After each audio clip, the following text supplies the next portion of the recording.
안녕하세요. 알러브 핸즈온의 이재석입니다. 오늘 애저 기본사항 두 번째 시간으로 클라우드 컴퓨팅 이점에 대해서 알아보도록 하겠습니다. 물리적 환경, 즉 데이터 센터를 기준에서 비교해서 생각하시면 좋을 것 같아요. 그래서 오늘 또 MS 런을 들어가서 보시면은 조금 더 자세한 사항을 보실 수 있으시고요. 이쪽으로 들어가시면 링크를 타고 들어가시면 됩니다.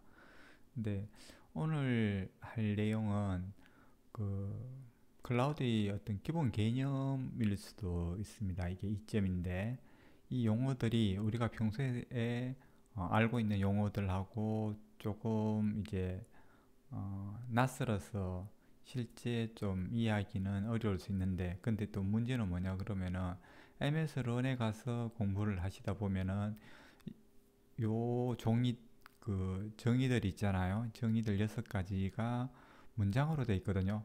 근데 이 문장이 어떻게 보면은 읽고 이해하기가 더 어려울 수 있습니다. 문장을 그냥 평이하게 읽다 보면은. 그래서 오히려 각 그 정의 용어를 키워드 위주로 암기를 하셔서 이해를 하셨다가 시험 짓을 때 이제 풀어서 이해를 하시고 답을 체크하시면 될 건데요. 아마 제가 여기서 알려드리는 키워드 그대로 아마 시험 문제가 나올 거예요. 그래서 처음에 고가용성을 보시면은 이게 MS는 이번에 그 업데이트된 걸 보니까 안정성이라는 용어를 쓰는 것 같더라고요. 그래서 앞으로도 고가용성을 쓸 건지 아니면 안정성으로 바뀌어서 나올지 이건 잘 모르겠는데 아마 두 가지 다 같은 거라고 생각을 하시고요. 이 고가용성이라는 것은 가동 중지 시간 없이 지속적으로 서비스를 해준다는 거거든요. 그래서 앞에 뭐 다른 많은 말들이 있을 수 있지만 가동 중지 시간 없이, 즉 1년에 뭐 1시간 정도는 가동 시간이 중지될 수 있지만 그 외에는 이제 우리가 보장을 해주겠다든지 이런 서비스 수준 계약을 고가용성이라고 합니다. 그래서 만약에 자기가 계약한 게 1년에 1시간 정도 장애 날 수 있다는 서비스를 했다 그러면은 그 이상 만약에 장애가 나면은 크레딧을 주거든요. 이런 식으로 해서 안정성에 대한 약속이다 보시면 되고, 그리고 확장성이라는 용어가 나오는데 확장성 크기 조정과 관련된 거예요. 자동 스케일링 될 수 있도록 해서 수직 수평으로 이제 늘어날 수 있는 걸 얘기하거든요. 그래서 수직으로는 우리가 보통 이제 컴퓨터 사용할 때 메모리가 부족하면 램을 더 끼운다든지 아니면 CPU를 더 붙인다든지 뭐 이렇게 하지 않습니까? 그런 것처럼 수직적으로는 뭐 램 이런 거 컴퓨터 성능을 높이는 걸 말하는 거고, 수평적으로는 똑같은 그 성능의 컴퓨터를 여러 개를 연결해서 기능을 향상시키는 거예요. 그래서 수직과 수평이라는 개념을 써서 확장성을 알아두시면 되고요. 탄력성은 여기서 말하는 확장성하고 거의 똑같아요. 근데 왜 개념을 달리 쓰냐고 하면은 지금 잘 보셔야 될 게, 확장성은 늘어나는 쪽에 위주로 많이 보시면 되고요. 탄력성은 줄이는 거 위주로 보시면 돼요. 그래서 우리가 예시형 만약에 시험 문제로 나온다 그러면 한 달 중 첫 3주는 사용량이 적고 마지막 주는 사용량이 많을 때, 이거와 관련된 클라우드 이점의 용어는 무엇이냐고 하면은 우리 가만 생각해 보면은 적고 마지막에 느니까 확장성 이렇게 얘기할 수도 있잖아요. 근데 여기서 묻고 싶은 거는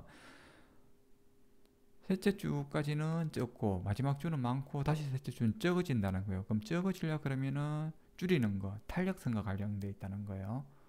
그래서 또 하나 뭐 낮과 밤의 사용량이 다를 때, 뭐 게임을 밤에 많이 해서 낮에는 적게 사용하다가 밤에는 많이 사용하는 업체라든지 아니면 교육업체 같은 경우는 낮에 많이 사용하고 밤에 줄어들 경우, 이러들 경우에는 이제 늘리는 것뿐만 아니라 줄이는 것도 되게 중요한 문제니까 이러한 것들 쉽게 할 수 있는 게 클라우드다 라는 거 이제 말하는 게 탄력성입니다.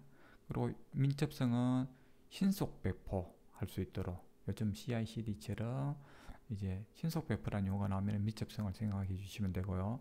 그리고 지리적 배포는, 이게 지리적 배포라고 하니까 이제 지역의 배포를 하는 걸 생각해서 이제 생각을 하시는데, 이게 글로벌 지원이라는 거예요. 일단은 데이터 센터가 전 세계에 흩어져 다 있다는 거예요. 그래서 전 세계에 흩어져 있으니까 내가 한국에서 만약에 저기 태국에 서비스를 하고 싶으면은 동남아시아에 이제 서비스를 제공하는 게 훨씬 더 태국 입장에서는 좋을 수 있죠. 가까울수록 속도가 나니까요.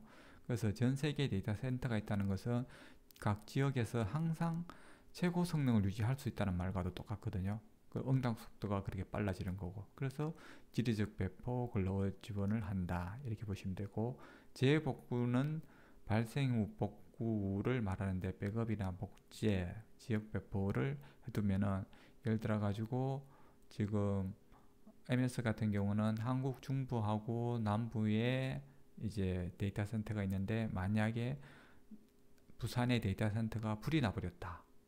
그럴 때 서울 센터에서 이제 바로 이제 뭐 재복구를 통해서 바로 서비스를 한다든지 이런 재복구를 할 수 있는 시스템을 갖춰져 있다는 거. 이런 것들이 클라우드의 장점이라는 거.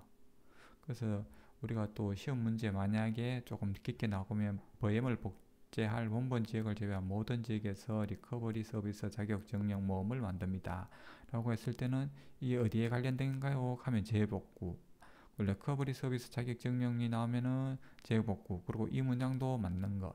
이런 식으로 이해를 하셔가지고 시험을 대비를 하시는 것이 좋을 것 같습니다. 네, 오늘도 감사합니다.